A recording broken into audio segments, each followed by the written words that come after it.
Weißt du, irgendeiner schreibt was oder gibt seine Meinung ab und der wird direkt konfrontiert. Habe ich schon des Öfteren gesagt, zugeben, dass ich oft Sub-for-Sub-Anfragen gemacht habe. Das hat EA wirklich richtig gut gemacht, wie ich finde. Ich mache nie beide Sachen gleichzeitig. Wow!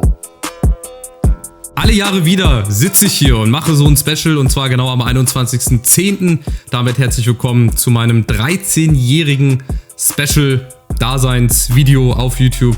Keine Ahnung, wie immer ihr das auch nennen wollt. Ich möchte mich im Vorhinein schon mal bedanken, falls ich das hinterher vergesse, bei allen, die mich in diesen 13 Jahren bislang hier begleitet haben auf YouTube, die mich supportet haben. Egal auf welchem Wege, ob in den Livestreams, ob auf anderen Social-Media-Plattformen, ob hier auf YouTube mit Bewertungen, mit euren Abos, die ihr regelmäßig da lasst. Also das finde ich wirklich große Klasse. Dafür ziehe ich meinen Hut, dafür gibt es Applaus, dafür gibt es ein Herz. Und ich hatte euch ja nach Fragen gefragt in dem Community-Tab. Die werden wir jetzt mal so ein bisschen durchgehen.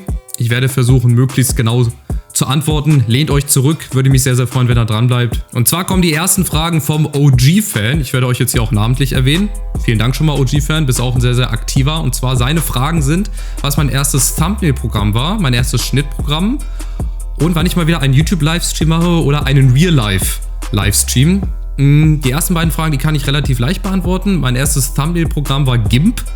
Da habe ich heute immer noch ein bisschen, nicht Kontakt zu, aber ist immer wieder lustig, wenn ich so ab und zu mal zurückblicke, was ich schon alles so für Programme genutzt habe in den letzten Jahren. Nicht nur was das Thumbnail betrifft, sondern auch das Schneideprogramm oder Aufnahmeprogramm oder generell Programme, die man so benutzt hat die letzten Jahre. Das war schon sehr crazy. Manchmal, wenn man da so zurückblickt, das war schon sehr, sehr wild, aber sind halt auch schon 13 Jahre. Da ist ganz viel passiert, da ist viel Neues auf den Markt gekommen, es hat sich immer weiterentwickelt und von daher bin ich froh, dass ich jetzt bei Photoshop gelandet bin. Beim Schneideprogramm wird es noch wilder. Da hatte ich ganz zu Beginn, zur Probe, den Windows Movie Maker. Also Windows Movie Maker ist klar eine kostenlose Variante, da kannst du aber auch nichts machen. Da kannst du im Prinzip deine Videospur einfügen, deine Tonspur einfügen, ein bisschen hin und her schneiden, vielleicht noch einen Text einblenden und das war's dann. Also wirklich, Windows Movie Maker ist für die ganz großen Beginner. Selbst denen würde ich das nicht empfehlen, sondern eher Camtasia Studio. Ich glaube 7 war das damals, Camtasia Studio 7. Damit konnte man dann halt auch aufnehmen. Ja, das war immer ganz geil. Das hat dann direkt reingeladen ins Schnittprogramm.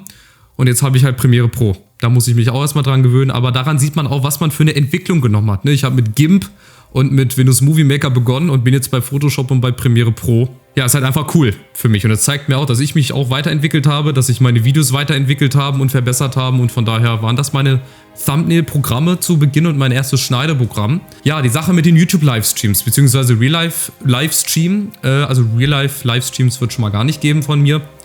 Habe ich auch noch nie gemacht und habe ich auch in Zukunft nicht vor. Livestreaming generell auf YouTube habe ich ja auch früher schon mal gemacht.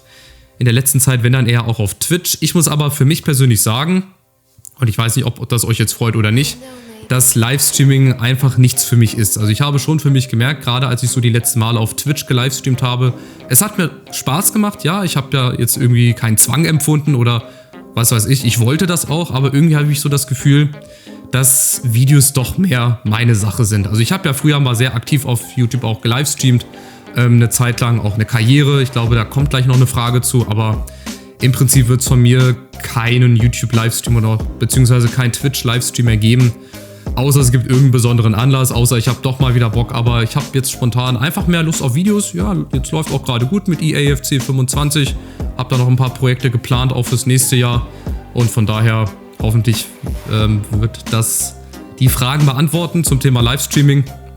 Ich glaube, wir haben gleich noch eine Frage zu Livestreaming, da werde ich dann auch noch mal ein bisschen was zu sagen, aber erstmal Dankeschön für deine Fragen. Die nächsten Fragen kommen von einem Altbekannten aus der Community, Dark Mute Music, Extreme Chun oder auch Sebastian, der war ganz oft in Livestreams auch mit dabei und hat auch früher regelmäßiger unter meinen Videos kommentiert. Das ist jetzt eher nicht mehr so der Fall, aber er schaut trotzdem noch ab und zu vorbei, ist ja auch völlig okay. Genau, ich werde die Fragen so ein bisschen zusammenfassen oder versuchen zusammenzufassen, weil er hat die sehr in die Länge gezogen, ist ja auch okay. Wie gesagt, vielen Dank dafür. Also die erste Frage, Leistungssport, Kampfsport und Rennsport. Welche Eigenschaften braucht man in diesen 3 Sportarten, die du, also ich, meiner Meinung nach mitbringe? Und welcher dieser Eigenschaften würdest du wiederum auf dich im Gaming-Bereich ummünzen und als wichtig bezeichnen? Also klar, sowohl im Leistungssport als auch im Kampfsport und im Rennsport braucht man eine hohe Konzentration, man braucht eine hohe Ausdauer. Man braucht auch die Lust natürlich dazu, das zu machen. Er hat dann auch geschrieben, zum Beispiel Reaktionszeit und Konzentration. Klar, Reaktionszeit brauchst du auch, wenn du gewisse Spiele machst. Ja, Konzentration habe ich ja gerade schon gesagt. Aber im Prinzip, wenn man das in den Gaming-Content ummünzen möchte und wichtig, klar, auch die Konzentration, die Ausdauer, wirklich Videos zu machen und auch das regelmäßig zu machen. Und dann natürlich die Lust. Ganz, ganz großer Faktor ist die Lust und auch der Spaß. Weil wenn du keinen Spaß hast, dann brauchst du das andere erst gar nicht machen. Wenn du das gezwungen machst und wenn du das irgendwie aus Druck machst oder weil du das jetzt machen musst, dann bringt das nichts. Also auch ein großer Tipp für die Leute, die vielleicht erst mit YouTube beginnen wollen. Überlegt euch das. Ja, investiert da auch ein bisschen Zeit rein, weil es ist nicht einfach mal so gemacht innerhalb von einer halben Stunde. Außer du hast innerhalb von 1-2 Tagen irgendwie die Schnapsidee und wirst damit viral gehen. Dann hast du es halt auch geschafft. Aber das ist wirklich nur noch ganz, ganz selten der Fall heutzutage. Dann Frage Nummer 2. Was ist für dich das Wichtigste, dass du dir aus 13 Jahren Social-Media-Laufbahn für dich mitnehmen konntest? Also für mich. Welche Werte findest du am wichtigsten und welche sollten wieder mehr in den Vordergrund gerückt werden? Ich hatte mit ihm da schon in einer Podcast-Folge, die bei ihm erst nächstes Jahr rauskommt, aber das hatte ich auch schon mal so ein bisschen erwähnt. Das ist halt einmal dieser gegenseitige Respekt. Also wenn man heute mal in Social Media oder auf Social Media rumschaut, egal ob auf TikTok, Instagram, auf Twitter, auf YouTube, da fehlt einfach dieser Respekt. Weißt du, irgendeiner schreibt was oder gibt seine Meinung ab und der wird direkt konfrontiert mit irgendwelchen Beleidigungen. Also er hat nicht mal die Chance, in eine sachliche Diskussion zu gehen. Gibt es zwar auch, muss man fairerweise dazu sagen, aber ich sag mal so in 70-80% der Fällen kriegst du direkt Hate ab. Ja, wenn du nicht derselben Meinung bist, wenn du nicht mit dem Strom schwimmst. Es ist nämlich auch mal schön, wenn du gegen den Strom schwimmst und nicht immer nur, ach ja und Ja-Sager und so weiter. Von Ja-Sagern gibt es genug auf der Welt und da gibt es auch genug bei euch wahrscheinlich im Leben. Von daher versucht so ein bisschen eure eigene Persönlichkeit zu entwickeln. Und genau, das ist einfach das Wichtigste für mich, glaube ich, gewesen, dass man mit Kritik auch umgeht. Ja, nicht nur positive Kritik. Man lernt dann auch irgendwann Leute kennen, die halt das nicht mögen, was du hier machst, ja, auf Social Media oder generell im Leben, muss man auch mit zurechtkommen. Deswegen bist du kein schlechter Mensch. Ja, wenn es den Leuten gegenüber nicht gefällt, ist es nicht dein Problem, sondern deren Problem.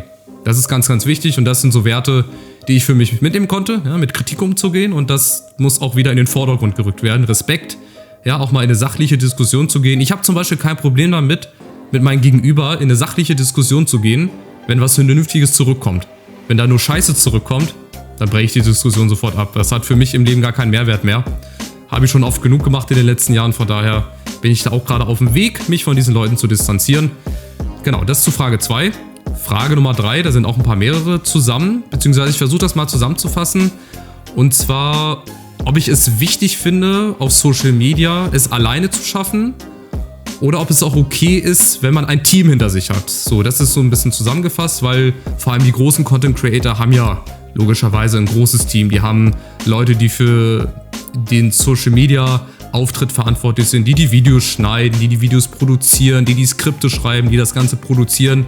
Das ist aber eine viel, viel größere, ja, Größenordnung, sage ich mal, als das, was ich jetzt hier mache. Also ich habe jetzt knapp 8.300 Abonnenten ungefähr. Da brauche ich jetzt kein Team. Das kriege ich auch irgendwie alleine hin. Klar habe ich auch Leute, die mir die Thumbnails ab und zu machen, die mir auch öfter mal ein Video geschnitten haben.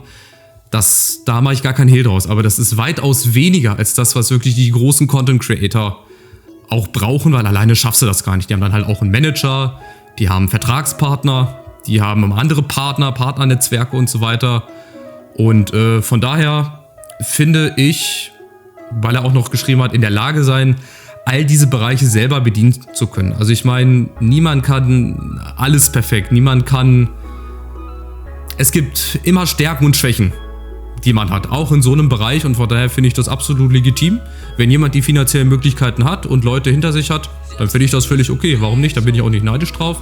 Ich wäre genauso froh in der Größenordnung, wo sich die meisten Content Creator befinden. Nehmen wir jetzt zum Beispiel mal einen Eli, so als Spontanbeispiel, wenn der das Ganze alles alleine machen würde, seine Firma, die Icon League, die er jetzt aufbaut, dazu noch seine Streams, seine Videos, seine Highlights, wenn er das alles alleine machen würde, glaubt er würde irgendwann, glaube ich, psychisch total am Stock gehen, was auch völlig normal ist. Deswegen finde ich das völlig legitim.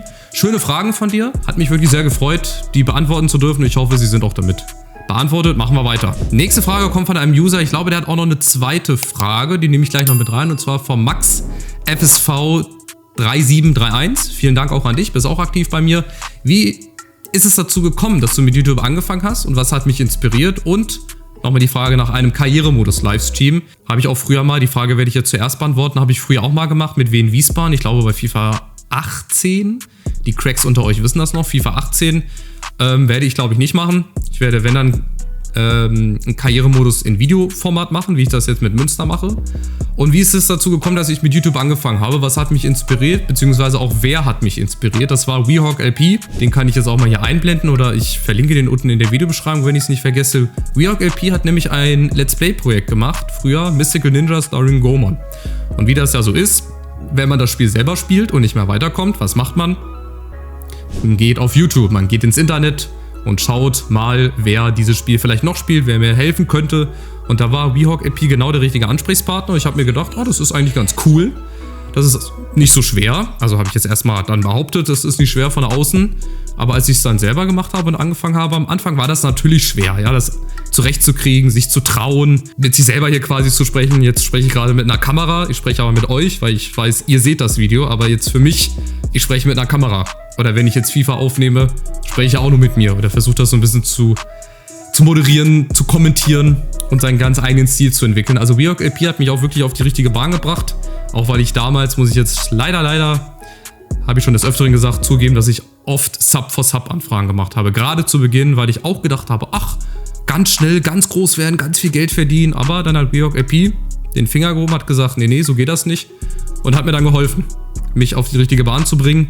Und da bin ich ihm heute noch so dankbar. Das ist in Worte gar nicht zu fassen. Klar, Gronk und Sarazar dann auch. Das war ja so die Zeit um 2010, 2011 rum, wo das Let's Play-Business so ein bisschen dann ins Boom gekommen ist oder einen Boom bekommen hat, wo das dann explodiert ist, 3-4 Jahre später, dann mit Dena und Unge und den ganzen Minecraft-YouTubern und Projekten.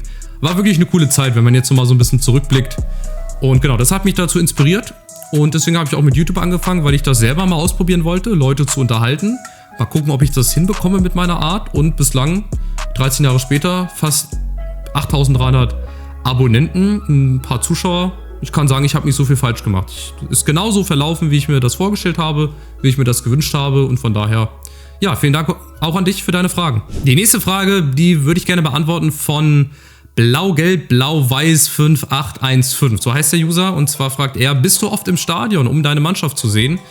Da das ja leider von der Lage her sehr ungünstig ist, ich wohne knapp 4 Stunden weg von Frankfurt, dass ich leider nicht bei jedem Heimspiel sein kann. Was heißt bei jedem Heimspiel? Bei eigentlich gar keinem Heimspiel. Das letzte Heimspiel, was ich gesehen habe in Frankfurt, war in der Saison 2014, 2015 das 4:5 zu Hause gegen den VfB Stuttgart. Wird also mal wieder Zeit.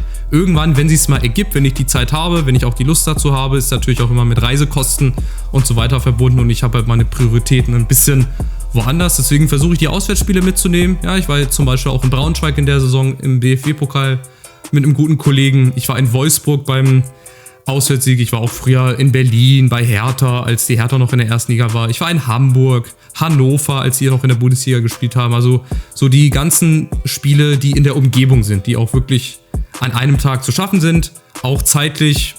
Und das, wie gesagt, auch mit hohen Kosten nicht verbunden ist, dann ist das auf jeden Fall auch möglich. Also wie gesagt, wenn dann auswärts, Heimspiel wäre auch mal wieder geil, aber es ist halt auch heutzutage sehr, sehr schwer da ranzukommen. Aber mal gucken, man soll niemals nie sagen. Eine schöne Frage auch von The Suchti. War auch früher in Livestreams immer mal zu Gast, ganz besonders wenn ich PlayerUnknown's Battlegrounds gespielt habe. Und zwar hat er gefragt, hättest du auch Lust, andere Spiele als zurzeit FIFA oder F1 auf deinem Kanal zu spielen? Wenn ja, welche? Ja, das ist eine gute Frage. Ich bin ja auch eigentlich so ein Nintendo 64-Fanatiker. Ob ich das dann wirklich hochladen würde, weiß ich nicht. Weil ich möchte natürlich auch Sachen hochladen, die von den Leuten geguckt werden. Und da ist halt momentan FIFA oder EAFC im Hype oder ist halt das Projekt, was am häufigsten geguckt wird, was mir auch am meisten Spaß macht. F1 geht auch. Ist auch schön, wenn man so 1-2 Saisons mal spielt, aber ich bin dann mehr so der FIFA-Zocker, der da dann verschiedene Talente-Videos macht oder auch verschiedene Karrieremodi macht. 2 parallel zum Beispiel mal laufen lässt, das ist halt auch ziemlich cool. Vielleicht ab und zu mal so ein Special Game, jetzt vielleicht an Halloween, vielleicht so ein Horrorspiel oder an Weihnachten, dass man da nochmal was Spezielles macht, so was ich Jahr für Jahr immer versuche, so zwischen den Jahren nochmal ein paar Special-Videos hochzuladen. Wie sehen meine Analytics aus? Das wird es dieses Jahr zum Beispiel auch wieder geben, wo ich euch mal auch wieder dran teilhaben lasse, weil das bin ich euch einfach schuldig, ja, euch transparent gegenüber zu sein, weil ihr guckt ja auch täglich meine Videos, von daher habt ihr auch das Recht dazu, finde ich, mal zu schauen, wie es mir denn so hinter den Kulissen und hinter den Videos geht. Die nächste Frage kommt vom Paul, auch an dich, schöne Grüße.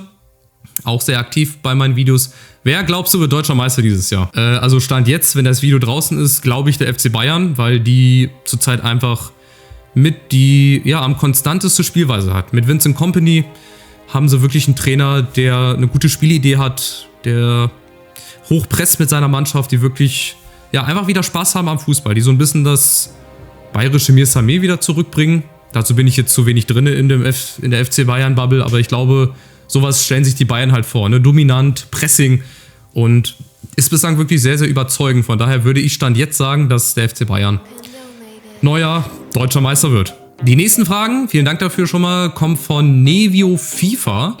Und zwar, fangen wir mal an mit wie viele Stunden FIFA spielst du pro Woche? Ja, also früher waren es glaube ich mehr. Dieses Jahr oder jetzt so in den letzten Jahren ist eigentlich nicht mehr so viel. Klar, ich bin viele Stunden im Karrieremodus unterwegs. In Ultimate Team gerade so das halbe Jahr bis zum Team of the Year.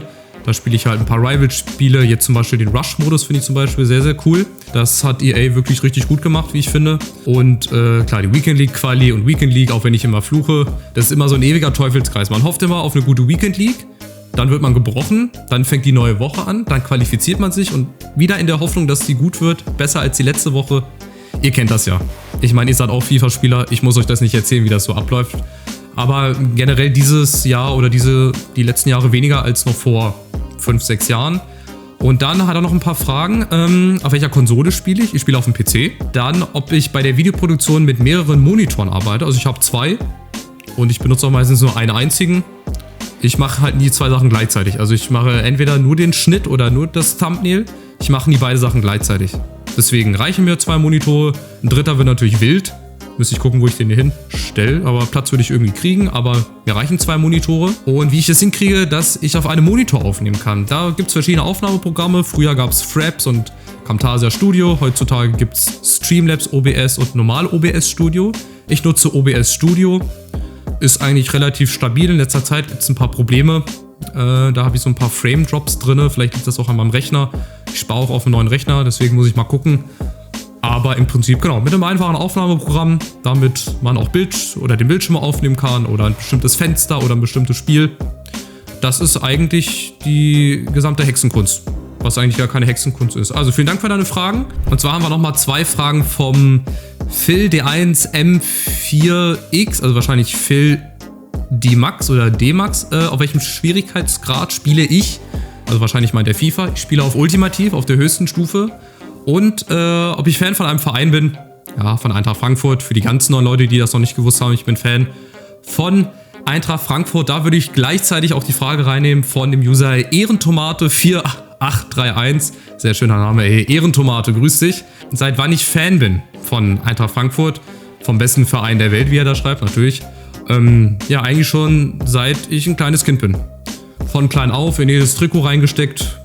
Ganz früh auch schon mal ins Stadion mitgenommen worden. 2003 in Frankfurt war mein erstes Stadionerlebnis und von daher, ja, so das Typische. Man kriegt es einfach mitbekommen oder reingelegt in die Wiege, kriegt es dann vererbt von Mutter, Vater, von Verwandten und von daher von klein auf, also Frankfurt-Fan. Das Beste kommt zum Schluss, die letzte Frage, auch eine sehr, sehr schwere Frage. Dorflaterne YouTube, er hat die Frage gestellt, Messi oder Ronaldo? Also, um die Frage leicht und kurz zu beantworten, schaut einfach mal hinter mich, dann ist die Frage beantwortet. Wenn ich es jetzt ein bisschen ausführlicher machen möchte, was ich auch gerne machen möchte, dann müssen wir, glaube ich, froh sein, dass wir diese beiden zur selben Zeit erleben durften. Also sowohl Messi als auch Ronaldo haben beide auf Vereinsebene, auf Nationalmannschaftsebene, da könnte man jetzt natürlich sagen, Ronaldo ist Europameister geworden, was Messi natürlich nie schaffen wird, weil es halt einfach nicht geht. Messi hat dafür die Copa America gewonnen, was Ronaldo niemals gewinnen wird. Messi ist aber Weltmeister geworden. So, da liegt vielleicht der Unterschied, ja, aber beide, wirklich. Ich will jetzt hier gar keinen Streit anfangen. Für mich persönlich, ich mag Lionel Messi mehr. Ich bin aber auch mit Ronaldo total einverstanden. Also auch ein super Fußballer, viele Tore gemacht. Also ich könnte das Video jetzt in die Länge ziehen, aber das ist total Quatsch. Ich glaube, wir müssen davon ein bisschen wegkommen, immer Messi-Fanboy zu sein oder Ronaldo-Fanboy. Man kann sich ja entscheiden. Ich habe mich ja auch entschieden für Lionel Messi. Finde ich ein bisschen besser als Cristiano Ronaldo, aber man kann sportlich gesehen einfach auch ein bisschen fair bleiben und sagen, dass einfach beides richtig geile Fußballer sind, die uns verzaubert haben über viele, viele Jahre. Die haben den europäischen Fußball dominiert. wie kein anderes Duo. Und von daher können wir, glaube ich, froh sein, dass wir in einer Zeit leben, wo wir die beiden live erleben durften. Jetzt lassen sie ihre Karriere so ein bisschen ausklingen. Der eine in Amerika, der andere da, wo es viel Geld gibt. Und von daher ist das eigentlich meine Antwort auf die Frage. Und zum Abschluss möchte ich gerne nochmal mich bedanken bei euch. Für die Fragen erstmal, es waren sehr, sehr schöne und viele Fragen mit dabei. Ich hoffe, ich habe niemanden vergessen.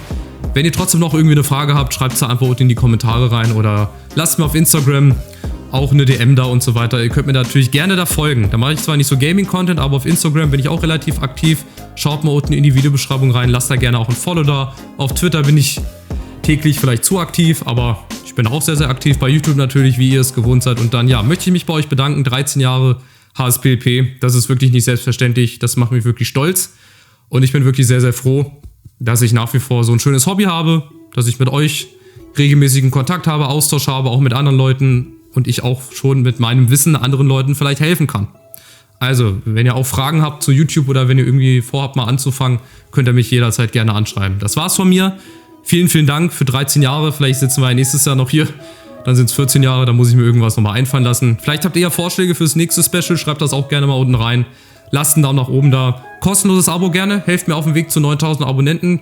Fehlen noch 700, aber Stück für Stück, so wie ich das die letzten Jahre auch gemacht habe. Mühsam ernährt sich das Eichhörnchen. Macht's gut. Vielen, vielen Dank für euren Support, für eure Treue und für, das, was ihr mir hier gebt.